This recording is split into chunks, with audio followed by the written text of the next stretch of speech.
அனைவருக்கும் வணக்கம். மதா பிதா குரு தெய்வ ஆசிகளுடன் எம்பெருமான் ஸ்ரீ உச்சிஷ்ட மகா கணபதி வணங்கிக் கொள்வோம். அவர்கள் அனைவரும் நமக்கு நீண்ட ஆயுளையும் நிறைந்த செல்வத்தையும் உயர்ந்த புகழையும் மெய்ஞானத்தையும் பேரறிவையும் பிரசன்ன ஞானத்தையும் பிரபஞ்ச அறிவையும் பெருமையோடு வழங்கட்டும். அனைவருக்கும் எனது மானசீகமான வாழ்த்துக்கள், மானசீகமான ஆசைகள். அனைவரும் ஜி கஸ்டோ அன்போடு வரவேற்கிறது. நம்ம இன்னைக்கு பார்க்க போற பதிவு சந்திரன் என்ற நிலை அப்படிங்கிறத பார்க்க போறோம். ஒரு பாவகத்துல சந்திரன் என்ன மாதிரியான பலன்களை கொடுக்கும் அப்படிங்கிறது ரொம்ப ரொம்ப முக்கியம். அதுல சுப அசுப பாவம் ரெண்டா பிரிச்சுக்குது. சுப அசுப பாவங்கள் அப்படின்னு சொல்லும்போது சுப பாவங்கள்ல சந்திரன் என்னதுன்னா அதிகப்படியான நன்மைகளை அந்த ஜாதகர் அனுபவிக்கிறார். அசுப பாவத்துல சந்திரன் என்னன்னா தீய பலன்களை அதிகமா அனுபவிக்கிறார். இந்த ரெண்டு விஷயம் தான். சந்திரன் எந்த பாவத்துல இருந்தாலும் அந்த பாவத்தை ரெண்டா பிரிச்சுக்குவோம். ஒரு பாசிட்டிவ் ஒரு நெகட்டிவ் ரெண்டா பிரிச்சுக்குவோம். பாசிட்டிவும் நடக்கும், நெகட்டிவும் நடக்கும். கெட்ட தசாபத்தி காலையில நெகட்டிவ் அதிகமா கிடைக்கும். பாசிட்டிவான தசாபத்தி நடத்துல நன்மை நிறைய நடக்கும். சந்திரனுக்கு எந்த விதமான தானே வழங்கக்கூடிய தகுதி இல்லை, பிரதிபலிக்கக்கூடிய தனிமை அதிகமா உண்டு. உங்களுக்கு என்ன நடக்கணும் என்றுக்கோ அந்த உணர்ச்சி ரீதியாக உணர்வு பிளம்பாக உங்கள்கிட்ட வெளிப்படுறதுதான் சந்திரனுடைய தாக்கம் அப்படின்னு நினைச்சுக்கோங்க. உதாரணத்துக்கு லக்கணத்துக்கு 12ல சந்திரன் இருக்காரு அப்படின்னு வச்சுக்கலாம். அதுல நெகட்டிவ்னா வெளி மாநிலம் வெளிநாட்டு வருமானங்கள் அதிகமா இருக்கும்போது நிம்மதியின்மை தனிமைங்கிறதும் அதுக்கு சமமா இருக்கும் அப்படிங்கிறத சந்திரன் சொல்ல வரும். எனக்கு வெளிநாட்டுல இருக்கணும், இல்ல வெளிநாட்டு வருமானம் நிறைய வரும், வெளிமாநிலத்துல படிக்கணும் அப்படின்னா அங்க தனிமை மிகப்பெரிய தொந்தரவு கொடுக்காம போகாது. நான் தனியா இருக்கிறேன் அப்படின்னு அந்த சந்திரன் சொல்லிச்சுன்னா வெளிநாட்டு வருமானம் இருக்குங்கிற ஒரு பாசிட்டிவ் சேர்த்து நிற்கும். ஏதேனும் ஒண்ணு விட்டு கொடுத்து சந்திரனை காம்ப்ரமைஸ் பண்ண முடியும். அப்ப எல்லா பாவத்துக்குமே ஒரு பக்கத்து பலன் வைக்கும்போது இன்னொரு பக்கத்து பலனை அதை இழுத்துக்கிட்டு தான் போகும். சந்திரன் எந்த பாவத்தில் நிற்குதோ அதுக்கு அடுத்த பாவத்துடைய பலனை ஒண்ணு இல்லாம பண்ணு. அது ரொம்ப முக்கியம். லக்கண பாவத்துல சந்திரன் இருக்கும்போது தன்னுடைய வருமானத்தை அவர் அதிகமா இழக்கிறார். 2ஆம் பாவத்து பலனை அதிகமா இழக்கிறார். குடும்பத்தை விட்டு தனியா இருக்கிறார். 2ல சந்திரன் இருக்கும்போது அவரு வருமானத்தை பெருசா நினைக்கிறாரு, அவர் முயற்சி குறைவா பண்றாரு. சந்திரன் 3ல நிற்கும் போது 3ஆம் பாவத்து பலன் அவருக்கு அதிகமா கிடைக்குது, 4ஆம் பாவத்து பலன் ரொம்ப குறைவா நடக்கும். சந்திரன் 3ல நிக்கிறாருன்னா அவர் இடத்த விற்கணும், சொத்தை விற்கணும் அப்படிங்கிற விற்பனையில ரொம்ப கவனமா செலுத்துவார். எந்த முயற்சியை செய்ய சொன்னாலும் அதை வித்து இதை பண்ணலாம், இதை வித்து அதை பண்ணலாம் அப்படிங்கிற விற்பனைகள் சார்ந்துதான் ஒன்றை விற்று ஒன்றை அழித்து ஒன்று புதுசா உருவாக்கத்தான் அவருடைய எண்ணங்கள் ரொம்ப அதிகமா இருக்கும். லக்கணத்துக்கு 4ல சந்திரன் இருக்கும்போது அவருடைய தாயார் மேல அவருடைய கவனம் ரொம்ப ஈர்ப்பா இருக்கும். அதே நேரத்துல தன்னுடைய பூர்வீக சொத்துடைய விரயங்களை அவர் அதிகமா சிந்திப்பார். பூர்வீக விட்டு வெளியில வரலான்னு நினைப்பார். திருமண சந்தோஷம் அவருக்கு ரொம்ப குறைவா நடக்கும். பொதுவாக சந்திரன் லக்கணத்திற்கு 1, 4, 7, 10ல இருக்கும்போது பொருளாதாரத்தை கொடுக்குற அளவுக்கு இல்லற சுகத்தை தருவதில்லை. 4 நிற்கும் போது சந்திரன் திக்பலமா இருந்தாலும் கூட திருமண உறவுல கசப்பையோ இல்ல தனிமையோ இல்ல தனக்கு பொருந்தாத வாழ்க்கையுடன் வாழ்வதை தான் அது அதிகமா காட்டும். 5ஆம் இடங்கிற மனசுக்கு பிடிக்காத ஒரு இடத்துல இருக்கிறது தான் சுட்டி காட்டு. அதே மாதிரி 5ல சந்திரன் இருக்காரு அப்படின்னா கடனை அழிக்கணும், கடன் இல்லாம வாழணும் அப்படிங்கிற எண்ணம் இருக்கும். சுய சம்பாத்தியம் பெருசா இருக்கணும், குழந்தையோட நேரம் செலவழிக்கணும், நல்ல ஒரு அருமையான காதலரோட வாழ்ந்துடணும், நல்ல காதலியோட வாழ்ந்துடணுங்கிற எண்ணம் ரொம்ப மேலோங்கி இருக்கும். 5ஆம் பாவத்து பலன் அதிகமாகும், 6ஆம் பாவத்தோட பலன் அழிக்கிறதுக்கும் ஜாதகம் தயாரா இருக்கும். அதே சந்திரன் 6ல இருந்தாருன்னு வச்சு அவர் கம்முன்னு இருந்தாலும் கூட அவருடைய புத்தி, அவருடைய திட்டங்கள், அவருடைய முயற்சிகள் கடனை நோக்கி எடுத்துட்டு போகும். நான் கடன் வாங்க மாட்டேங்கிற கொள்கையில இருந்தாருன்னா அவர் நோயாளி ஹாஸ்பிட்டலுக்கு வீட்டுக்கும் போயிட்டு வந்துட்டு இருப்பார். இப்ப 6ஆம் பாவத்து பலன் ரொம்ப மேலோங்கி நிற்கும், 7ஆம் பாவத்து பலனை அனுபவிக்க முடியாது. லாஜிக் என்ன சொல்லுது? லக்கணத்துக்கு சந்திரன் எந்த பாவத்து நிக்குதோ அந்த பாவத்து பலன் அதிகமா கிடைக்கும். அதற்கு அடுத்த பாவத்து பலன் அது குறைவாக அனுபவிக்கின்றது. அதான் நம்மளோட லாஜிக். அதான் நம்மளோட ஸ்டாண்ட். அதே சந்திரன் 7ஆம் பாவத்தில் இருக்காரு அப்படின்னு வச்சுக்கோ. அவருக்கு திருமண உறவு வேணும்னு ரொம்ப ஆசைப்படுவார்.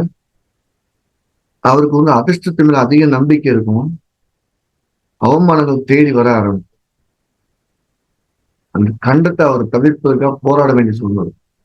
முதலே சொன்ன மாதிரி கேந்திரத்தில் சந்திரன் அமையும் போது பொருளாதார வாழ்க்கையில் கிடைக்கிற சக்சஸ் திருமண உறவுல இருக்காதுங்கிறது முக்கியமான காரணம். சந்திரன் 7 இருக்கும் திருமண உறவு சிறப்பா அமையறது இல்லை. கடுமையான வழிகளையும் பொருந்தாத உறவுகளையும் தேர்ந்தெடுத்து வாழ்றத சொல்லுவோம். சந்திரன் 8ல இருக்காரு. அவர் அதிர்ஷ்டத்தை நம்பி நடைமுறை வாழ்க்கையை விட்டு கொடுத்துருக்காரு. அவருக்கு திடீர்னு கண்டங்கள் ஏற்படுது, பெரிய நஷ்டங்கள் ஏற்படுது, பெரிய வியாபார தோல்வி ஏற்படுது. அவர் எதிர்பார்க்காம ஒரு இடத்துல போய் ஸ்தம்பிச்சு நின்ற. அது ஒரு அசுப ஸ்தானமா இருக்கணும். அது அசுப பலன்கள் அதிகமா மேலோங்கி நடக்குது. அடுத்த வீட்டு சுப பலனை குறைவா நடக்குது. வெளிநாட்டு பயணத்துக்கு போறாரா, பெரிய தொந்தரவு இருக்கு. அதிகமா படிக்கணுமா, படிக்க முடியாம கஷ்டப்படுறார். ஒரு நிர்வாகத்தை ஒப்படைக்கணுமா, நிர்வாகத்தை நடத்த முடியாம சிரமப்படுறார். வெற்றி நிற்கக்கூடிய சந்திரன் அந்த ஜாதகர் இதுக்கு மேல வருத்தப்பட முடியாத அளவுக்கு வருத்தப்பட வச்சது. 9ஆம் பாவத்துல சந்திரன் இருக்கார். 9ஆம் புலவது புகழ், வெளிநாட்டு பயணம், வெளிமாநில பயணம் அதெல்லாம் கிடைச்சிருக்கு. தொழில் அவர் அறியாமலே செலவும் விரைவும் பண்ணுகிறார். நிர்வாக சீர்கேடுகளை அவர் அறியாமலே திட்டங்கள்ங்கிற பேரு தொந்தரவு பண்ணு. தொழிலை வளர்க்க முடியல. ஆனா நிர்வாகம் நல்லா இருக்கிற மாதிரி தெரியும். பொருளாதார வளர்ச்சி இருக்காது. ஆனா நிர்வாகத்தில் நல்லா இருக்கும். ₹1 செய்ய வேண்டிய ஒரு வேலையை 11 ரூபாய் விட்டு செலவு செய்வார். அதில் நிர்வாகம் சிறப்பா இருக்க மாதிரி இருக்கும். மிச்சம் இருக்கிற பணம் எங்கேன்னு கேள்விக்கு தொந்தரவு. 10ஆம் பாவத்துல சந்திரன் இருக்கார். தொழிலை விருத்தி பண்ற மாதிரி பெருசா தெரியும். அவர் எந்நேரம் தொழில் தொழில் தொழில் இருப்பார்.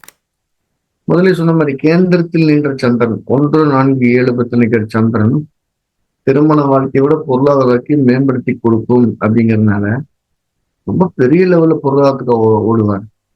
அதுக்காக தன்னுடைய சுகம், தன்னுடைய லாபத்தை நிறைய விட்டு கொடுக்குற மாதிரி, பிறருக்காக உழைக்கிற மாதிரி இருக்கும். அதே 11ஆம் பாவத்துல கூடிய சந்திரன்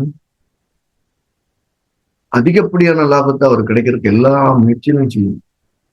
அதுக்கு மேல தன்னுடைய தூக்கத்தை 12ஆம் பாவத்தை தன்னுடைய தூக்கத்தை தன்னுடைய நிம்மதியை அவர் இழக்கிறாருன்னு அர்த்தம். லக்கண்டுக்கு 12 கூடிய சந்திரன் ஜாதருக்கு என்ன தேவையோ அதை மட்டும் தராது. ஜாதருக்கு ஒரு நிம்மதி தேவையா, நிம்மதி தெரியாது, தராது. தூக்கம் தேவையா, தூக்கம் தராது. அவருக்கு நல்ல அயன சயன போகுமா, அது வேணுமா, அதை தராது. ஜாதருக்கு எது ஆத்மார்த்தமா தேவையோ, எதை வெளியே சொல்லி கேட்க முடியாதோ அதை தரவிடாம பண்ணும். அதுக்கு அடுத்த வீட்டு பலனை தடை செய்கிறபடி லக்கணத்துடைய பிரகாசத்தை அது குறைக்கிற வேலையை தெளிவாச்சு. லக்னம் என்ன செய்ய காத்திருக்கோ அதை செய்ய விடாம சந்திரன் அப்படின்னு மட்டும் தெரிவிட்டே இருக்கும். ஸோ ஒரு பாவத்துல சந்திரன் எங்க நிக்கிறாருங்கிறது ரொம்ப ரொம்ப முக்கியம். சொன்ன பலன்கள் அனைத்துமே தனித்த சந்திரனுக்கு ரொம்ப சிறப்பா பொருந்தி வரும். ஒரு கிரகத்தோட சந்திரன் சேர்ந்திருக்கும் போது அதோடைய தாக்கத்தையும் தானே ஏற்றுக்கொண்டு சிறப்பு. அதான் ரொம்ப முக்கியம். அதான் ரொம்ப சிறப்பு. சந்திரனோட எந்த கிரகம் சேர்ந்திருக்கோ அந்த உணர்வு அவருக்கு எப்பவுமே மேலோங்கி இருக்குங்க. தர்ம சந்திரனோட செவ்வாய் சேர்ந்திருக்கு, இல்ல பார்வையில இருக்குன்னு வச்சுக்கோங்க. அவர் தன்னுடைய சொந்தம், தன்னுடைய பூர்வீக வீடு, தன்னுடைய ஜாதிசனம், தன்னுடைய கணவர், தன்னுடைய சகோதரன் அதை விட்டுட்டு வெளியில ஒரு புட்டு கூட வெளியே வர மாட்டார். சண்டை போடுவாரு, எல்லாம் பண்ணுவார், தகராறு எல்லாம் இருக்கும். ஆனாலும் அதுக்குள்ள அந்த வட்டத்துக்குள்ளதான் நின்றுட்டு இருப்பார். இந்த சந்திரமங்கல யோகம் தான் எங்க இருந்து வாழ்கிறோமோ, எங்க வாழ்க்கைப்பட்டிருக்கிறோமோ, எங்க வாழ கடமைப்பட்டிருக்கோமோ அந்த ரிங்கை விட்டு வெளியில வராது. ஆனா வெளியில வர மாதிரியான எல்லா தோற்றத்தையும் அது சொல்லும். சந்திரனுக்கு அந்த குணம் உண்டு. சந்திரனுக்கு வளர்பிறை தேவர்னு குணம் இருக்கிறதுனால வளர்பிறையில் நினைக்கக்கூடிய எண்ணங்கள்லாம் ரொம்ப உயர்வா இருக்கும். அதெல்லாம் தேய்பிறையில செய்ய முடியாம போயிடும். தேய்பிறையில நடந்த தோல்வியில மீட்கிறதுக்காக போராடலாம் வளர்பிறையில செய்யாம விட்டுருவார். இந்த 2 எண்ணங்களும் மாறி மாறி இருக்கனால அவரால் ஒரு திறம்பட ஒரே வழியில செய்ய முடியாது. அப்ப என்ன சார் பண்றது? திட்டங்களை சீராக வகுக்கவும். சந்திரன் எந்த பாவத்தில் நிற்கிறதோ அந்த பாவத்தை பத்தி அதிகமா வருத்தப்படாத போது லக்கணத்தின் வெற்றி நிச்சயிக்கப்பட்டிருக்கிறது. உதாரணமா லக்கணத்துக்கு 5ல சந்திரன் இருக்கு. இது என் குழந்தை, இது என்னுடைய குடும்பம், இது என்னுடைய மனசு, என்னுடைய சந்தோஷம் ஒருத்தர் இல்லைன்னா அவருடைய வெற்றி நிச்சயிக்கப்பட்டது எளிதாக கிடைக்கும். அது மாற்றமே இல்லை. லக்கணத்துக்கு 7ல சந்திரன் இருக்கு.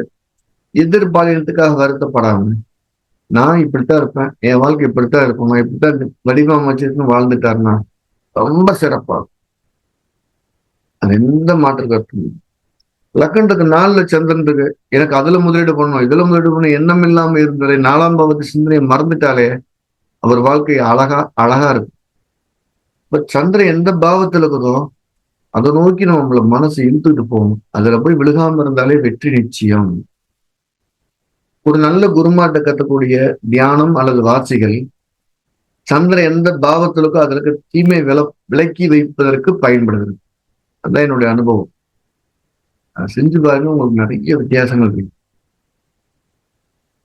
எல்லா கிரகத்தை விட சந்திரன் வெளிப்படுத்தக்கூடிய உணர்வு தான் ரொம்ப அதிகம். அந்த சந்திரன் எந்த பாவத்திலுக்கு அந்த பாவப்பதை அந்த ஜாதகரை அனுபவிக்காமல் போக மாட்டார். எந்த பாவத்துக்கு முன்னுக்கு நிற்குதோ அந்த பாவத்தை தொந்திக்கிட்டே இருக்கும், தடங்கள் பண்ணிக்கிட்டே இருக்கும். அதுதான் அவருடைய ஆழமான கேள்விதான். இதை கோச்சாரத்துக்கும் தாராளமா சொல்லலாம். கோச்சாரத்துல ஒருத்தருக்கு லக்கணத்துல சந்திரன் இருக்கிற தன்னை பத்தியும் பேசிக்கிட்டே இருப்பார். கோச்சாரத்துல 4ஆம் பாவத்துல சந்திரன் போயிட்டு இருக்கு, வீடு வாசல் நிலத்தின் சுகத்தை பற்றி தான் பேசுவார். லக்கணத்திற்கு சந்திரன் எந்த பாவத்தில் இருக்குதோ அந்த பாவகம் சம்பந்தப்பட்ட உணர்வைத்தான் அவர் அதிகமாக வெளிப்படுத்தி கொண்டே இருப்பார். எனவே அவரால் வெளிப்படுத்தவே முடியாது.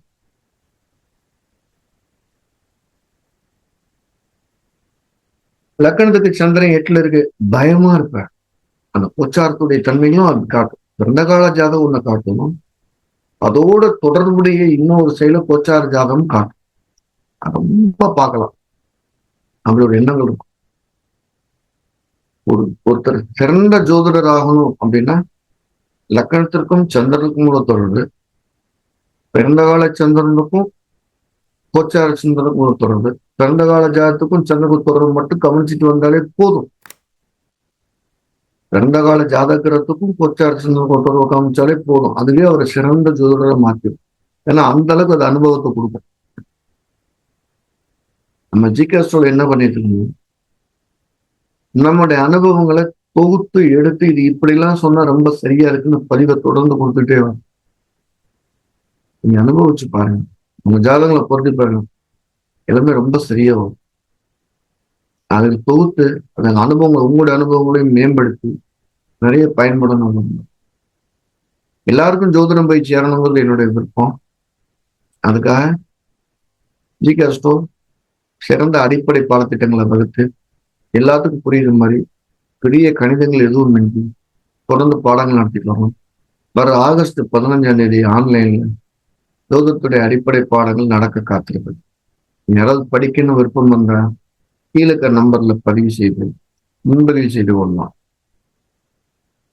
சிறந்த ஒரு வழிகாட்டி உள்ள ஜோதிடமா மாத்துறது அற்புதமான வித்தைக்கு உண்டு. இந்த அற்புதமான ஜோதிடம் நல்ல வழிகாட்டி நல்ல இடத்துக்கு கொண்டுட்டு போகும். அதை நான் உறுதியா நம்புறேன். உங்களுக்கு முடிவெடுக்கும் திறன் மிக அதிக அளவுல மேம்படும் அப்படின்னு உறுதியா உத்தரவாதமா சொல்லலாம். ஸோ எல்லாருக்கும் எல்லாம் கிடைக்கணும்னு விரும்பி வேண்டிக்கிறது. மீண்டும் அடுத்த பதிவில் சந்திப்போம்.